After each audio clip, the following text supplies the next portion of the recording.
Plus d'un Français sur deux souhaite que le président ne soit plus le président. Chiffre officiel. Pourtant, les Français ont fait en sorte, 2 fois de suite, que le président soit le président. Bonjour la mentalité de victime. Le président avait sorti une punchline il y a quelques années qui avait choqué l'opinion publique, qui était un truc du style là on croise de tout, des gens qui ont des costumes et d'autres qui ne sont rien.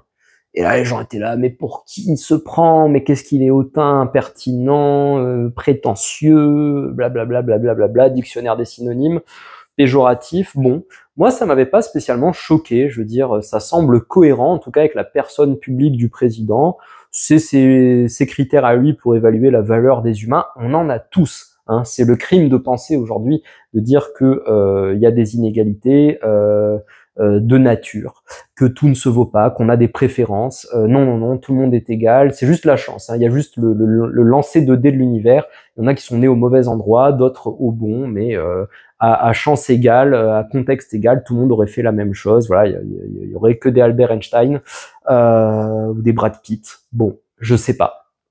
J'ai pas trop tendance à croire ça. Le fait est que j'ai pas les mêmes critères d'évaluation que le président, mais j'ai les miens et on a tous les nôtres. Si on doit être honnête, tu n'acceptes pas de sortir avec la première personne qui se présente, tu ne roules pas dans la première voiture que tu vois en ouvrant le catalogue, tu ne jettes pas une fléchette sur une carte du monde et si elle tombe en Corée du Nord, bah tu dis chérie fais les valises avec les gosses, on part à Pyongyang. Je dis ça, je juge pas la Corée du Nord.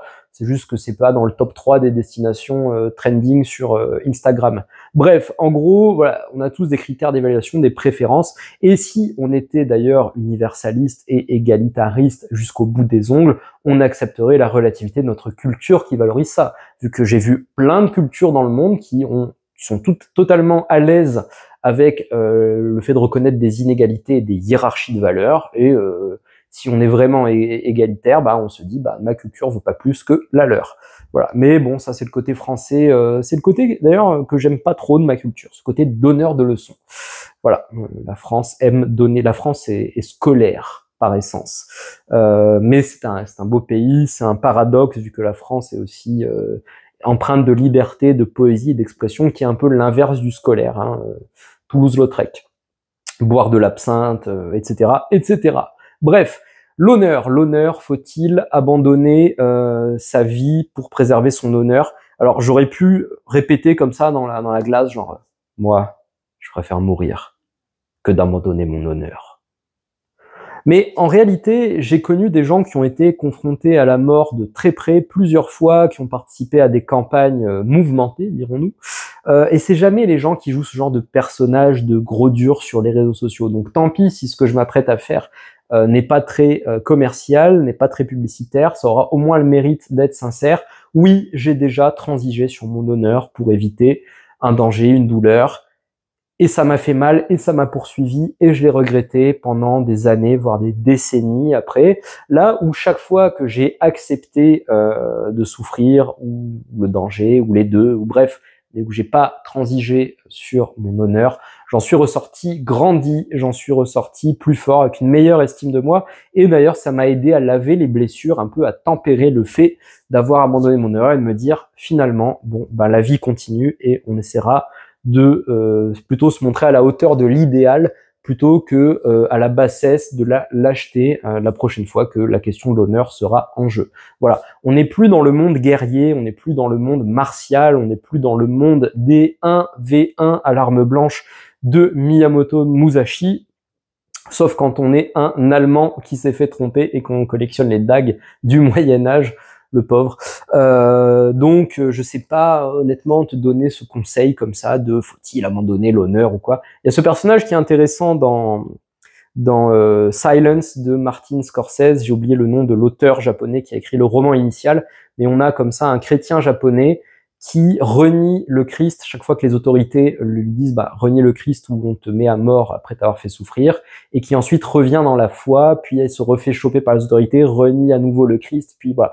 Et finalement le héros du film, qui est un jésuite, pardonne à ce mec en se disant c'est un simple d'esprit. Et d'ailleurs c'est là où il y a une forme de grâce dans la doctrine de l'Église et dans le message des évangiles surtout, qui est de heureux les simples d'esprit. Voilà.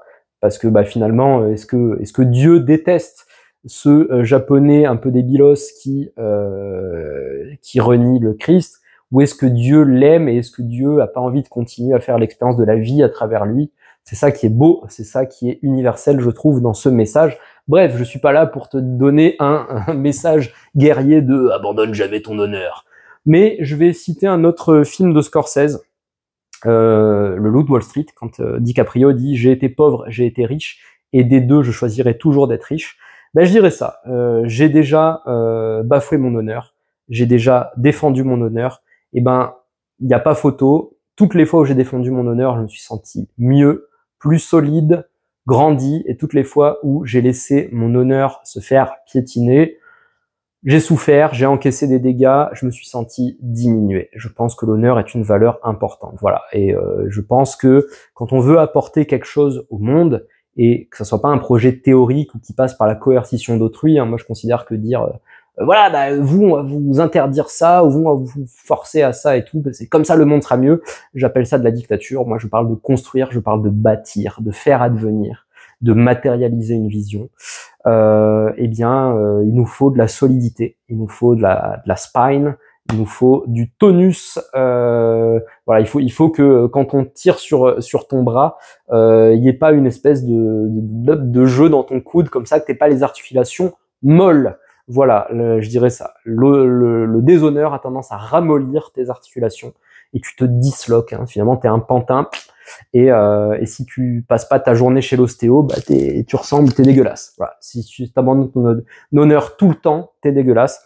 Et si tu fais en sorte de le conserver le plus souvent possible, bah ça va. Il n'y a pas trop de jeu, ça tient. Tu vois, tu bouges la main, hop, le coude suit, l'épaule suit, le pectoral suit. Bref, t'es connecté. Voilà, c'est beau, c'est gracieux, c'est gracieux. Un danseur de ballet, il n'a pas les articulations mollassonnes. Voilà, une belle danseuse comme ça, une belle pointe, ça demande de la force, ça demande de la structure. Bah, l'honneur, c'est ça. L'honneur, c'est un carburant de la force et de la structure.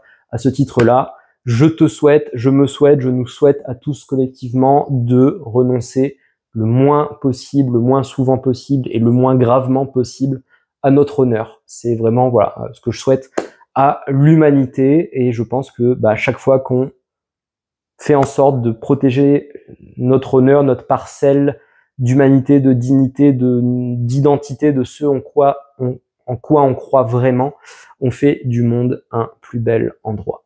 Voilà. Merci d'avoir regardé cette vidéo. Je jure sur l'honneur que ça me fait plaisir d'avoir eu une voix, une vue. Tiens, c'est marrant, je parlais du président, une voix. Ben voilà, vote pour moi aux prochaines élections. Ça va être bien. Le pays géré par moi sera excellent.